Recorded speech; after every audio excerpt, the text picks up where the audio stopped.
The following non-profit parody review has been censored. To remove the censorship, please contact Trauma Entertainment and request Screaming Soup have permission to play the episode in its entirety. Thank you.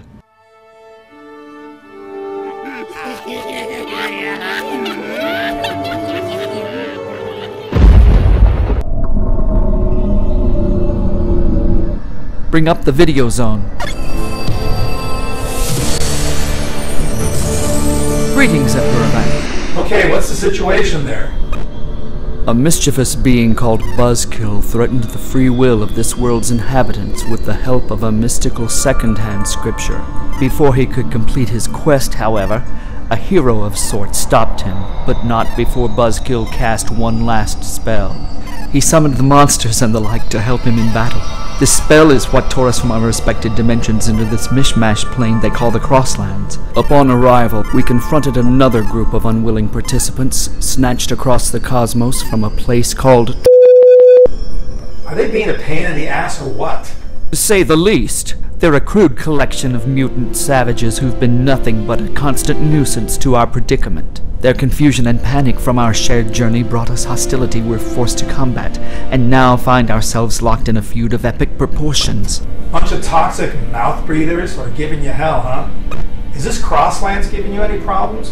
What about that guy you said took out the ass clowns? Where's he?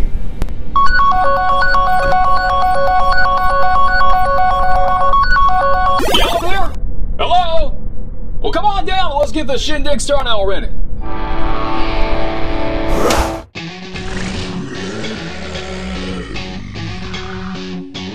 I can't watch much more of this. It's not scary, it's just shit. Paper mache and painted laser rays, dumbass monsters made of clay. If you want to scream, come scream with me. Scream, soup, scream, soup. If you want to scream, come scream with me. Scream, soup, screaming soup. What the hell is this supposed to be? Action, romance, or sci-fi comedy?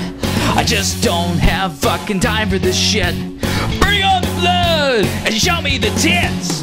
If you wanna scream, come scream with me. Scream, soup, screaming soup. If you wanna scream, come scream with me.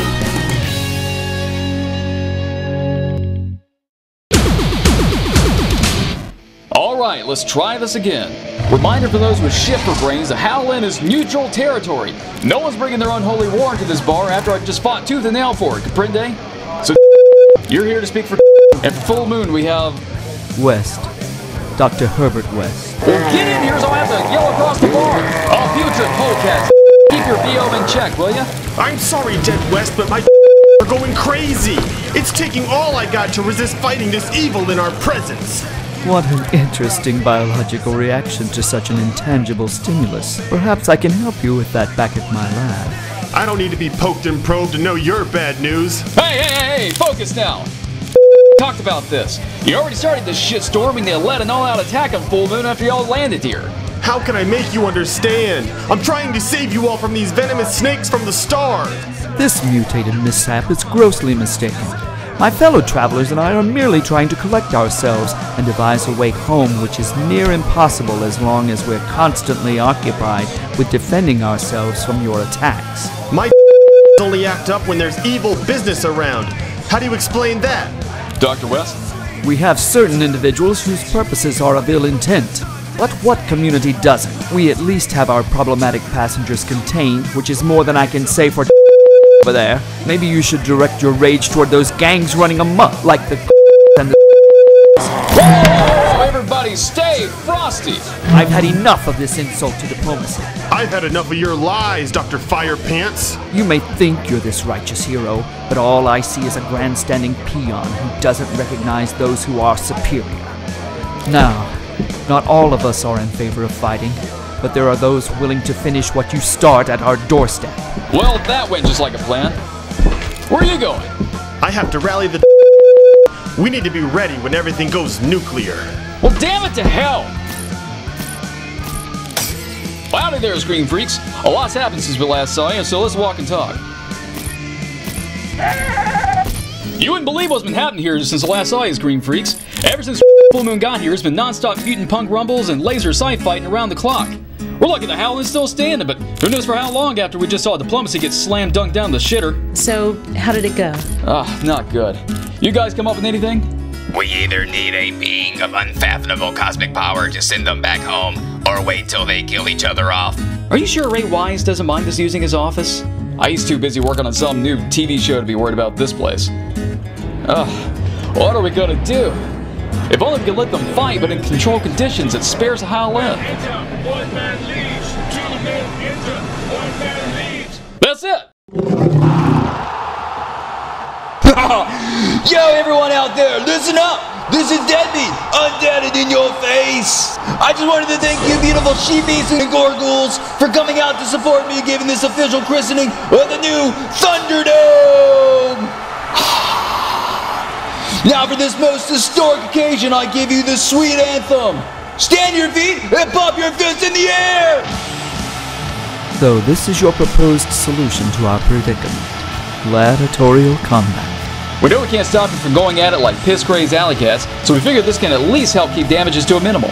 This eyesore's been sitting here abandoned since the dinosaurs broke free and ate all the wranglers. Damn shame too. They have this diving act for the T-Rex that thought it could swim. Well, I can't wait.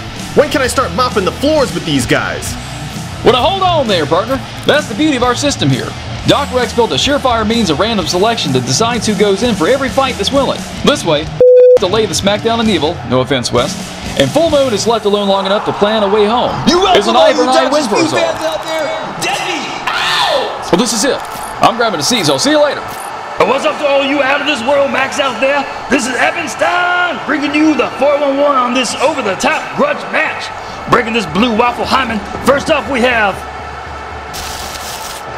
For Full Moon, the Shrunken Heads. I'm still not entirely comfortable with this whole idea. Would you prefer they fight at the Howland? Doc! What the hell are those? Well, lucky for you, I've been watching up on our new neighbors and can tell you all you need to know. Let's take a second, Stream Freaks, and review one of Full Moon's more bizarre movies, Shrunken Heads. The meat of this story are 3 children refusing to stand by while their neighborhood falls to the mercy of the vicious vipers and make a stand for justice in the boy meets girl way. Armed with VHS surveillance, these amateur crime fighters charge into the night, and the Viper's face is helping the police rid the streets of their car-stripping tyranny. That is until their cross-dressing gang leader Big Mo bails them out, and because these dumbass kids never heard of anonymous tips, they're at the top of the Viper's shit list and gunned down in a blaze of RoboCop glory. Gone but not forgotten, the kids' friendly neighborhood voodoo priest Kumatra decides to complete their superhero origin story, transforming them into magically charged shrunken heads seeking vengeance for their deaths. You're seeing it, so you know you gotta believe it. There's Tommy, who can spit lightning at you and has an undying love for Sally, the ex-girlfriend of the Viper gangbanger Vinny. Bill's a fang face when biting everybody, and Freddy's the mini hurricane cutting people with a switchblade. And you thought kids running with scissors was bad. Back from the dead and kinda pissed, these half-zombified little rascals patrol the streets, working their way up the Viper's hierarchy until finally banging heads with the gang leaders. Puckering up at the sours of this film, I can only talk about the delicate fence this flick rides like a ball-busting nympho. What I mean is, it's a dark horror comedy and a kid's adventure film, but a fan of one genre isn't necessarily going to enjoy the other. Now, for instance, if you missed the R rating at first glance, this comes across more or less a fun fantasy film for kids. You got 3 youngins zipping around with superpowers, beating up bad guys and saving the day. But then you look at how all this happens and it's pretty damn morbid. The kids are gunned down like dirty dogs, had their heads cut off by Kumatra, reanimated as flying conehead talking jungle trinkets from a concoction made of dead cat, and then kept in captivity until called for missions by their new voodoo master. But don't they just look so cute and family friendly doing it? Almost makes you want to excuse all the colorful expressions characters use. I hope you get run over, you dumbass little bitch. You're a real fucking comedian. The fuck up! I asked a goddamn question. I say Vinny better dead, he's a rat bastard. Come on, asshole. I'll break your goddamn head. So it's kinda dark. What's the big deal, you may ask? Well, sure, the absurdity of it all makes you laugh, but it's the kid adventure element that makes you feel uncomfortable at times, like when Tommy and Sally rekindle their youngin' romance. Let us share a last embrace. How can we do that?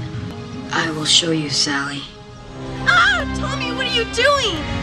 God, I can't stand it. Does anybody else feel awkward watching this? Oh, it gets better. I know I disgust you now. If you disgusted me, I wouldn't be able to do this.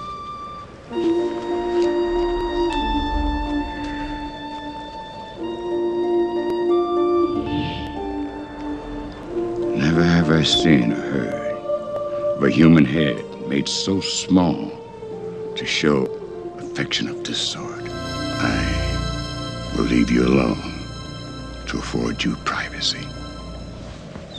I must know now, Sally. Is your maidenhead intact?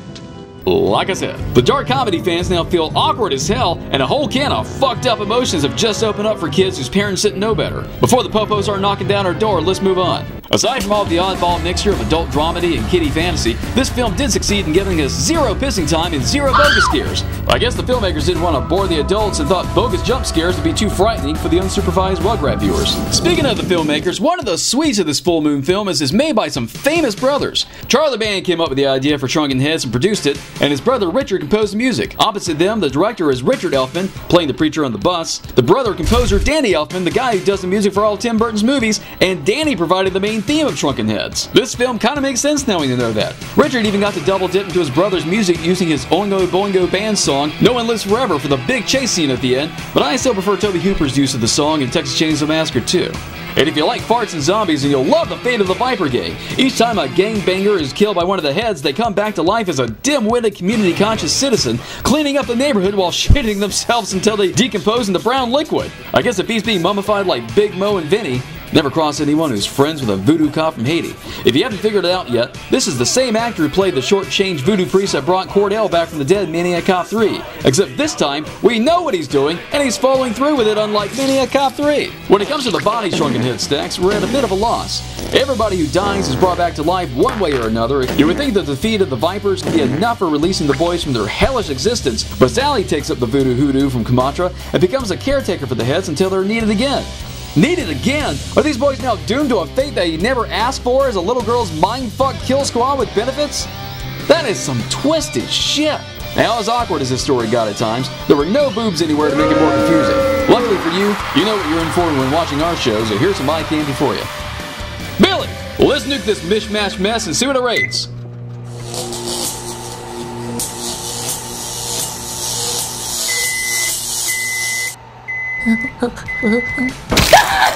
Three out of 5. Far from a bad movie to check out, but not head and shoulders above the rest. We still give this an honorable mention as one of those movies that's so weird you have to share it with like-minded friends who enjoy knowing stuff like this is out there. I'd recommend Shrunken Heads to fans of alternative superheroes, youngins wanting something a little raunchier their folks won't suspect, and those who like bad things happening to youngins, but what do I know? I like Killer's Man of movies. For the contestants are... How the hell can I kill you? Like that. If I weren't seeing it, I wouldn't believe it. Who do you think will win Deadwest? To answer that, let's get a better understanding of the champs here by reviewing their film, Attack of the Tromaggot. The spoiled meat of this foreign marvel of Z-grade cinema is about a crazy-ass place called Maggot Town, sounds like quite the tourist trap, don't it? Where the streets are overrun with mass criminals dealing slime like it's booger sugar, and inept cops who look like they catwalked out of an anime convention. For reasons beyond our simple understanding, sandwich maggots are taken to a cardboard lab on the edge of town where gag store scientists are creating strong and robust maggots. Why? The filmmakers don't care, so why should we? Anyway, a flesh-burrowing maggot accidentally gets loose and is poured down the drain, out of sight, out of mind. Only it surfs the hub of the sewer system where it spends about 2/3 of the movie feasting on a random poo water corpse while bathing in every kind of waste imaginable, mutating it into a giant killer sock puppet. Maggot. Pissed and on the path of gratuitous violence, this maggot snakes his way up to the surface and sets out to kill every confusing character we half care about.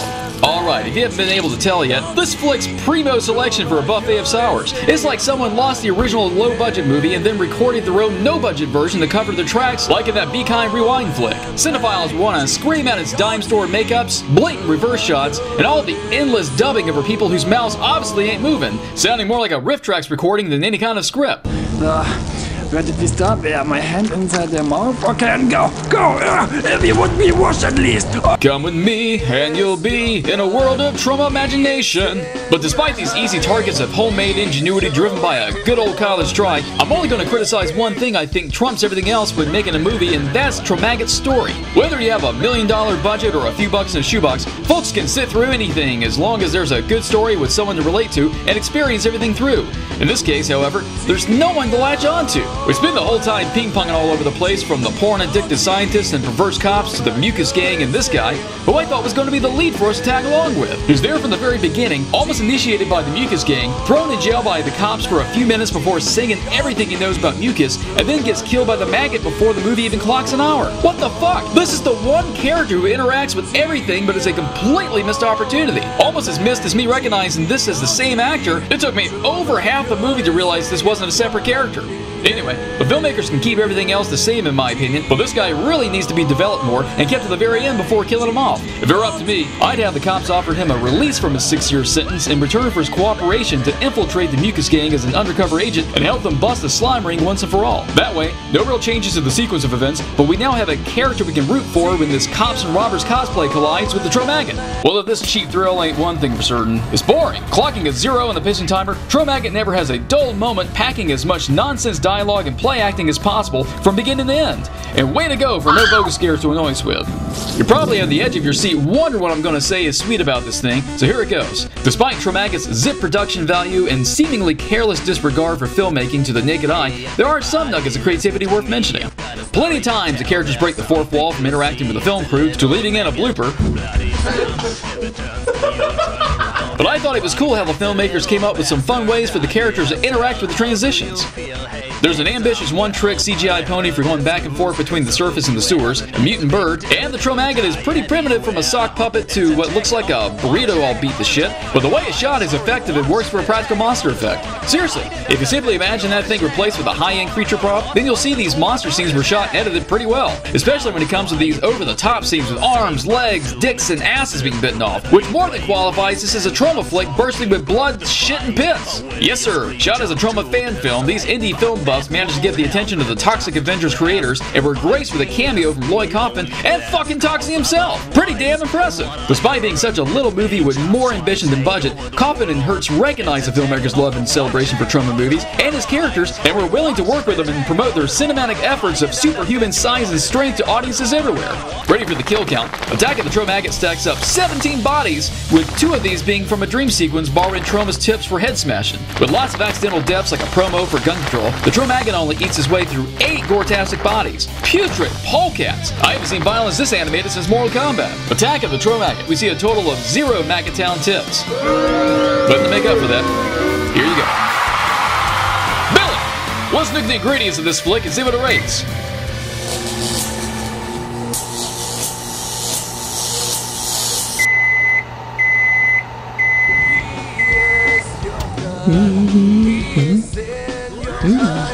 Two out of 5.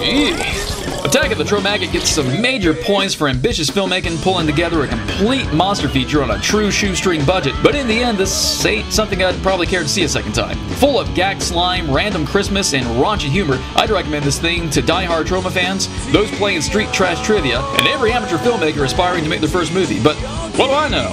I like killers made of movies. Hey, you're missing the whole fight.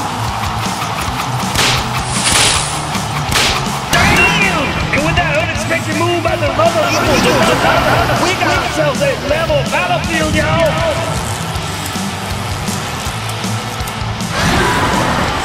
Oh snap!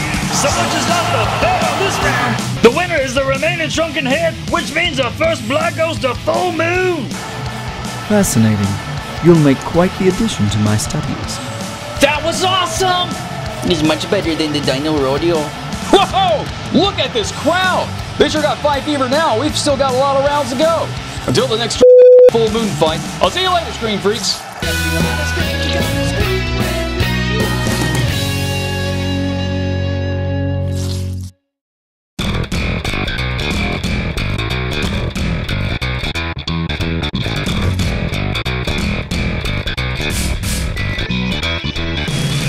Well, howdy there, Scream Freaks. Well, thank you kindly for watching, and help yourself to more servings of Screaming Sue by visiting our site at screamingsue.com. You can read our weekly updates, character bios, and interviews, catch up on past episodes, browse our store, and drool over the Howlin' Hottie of the Week. If you want to scream at us, just holler at screamingsoup@gmail.com, and don't forget to stalk us through social media, conveniently linked at the top of the site.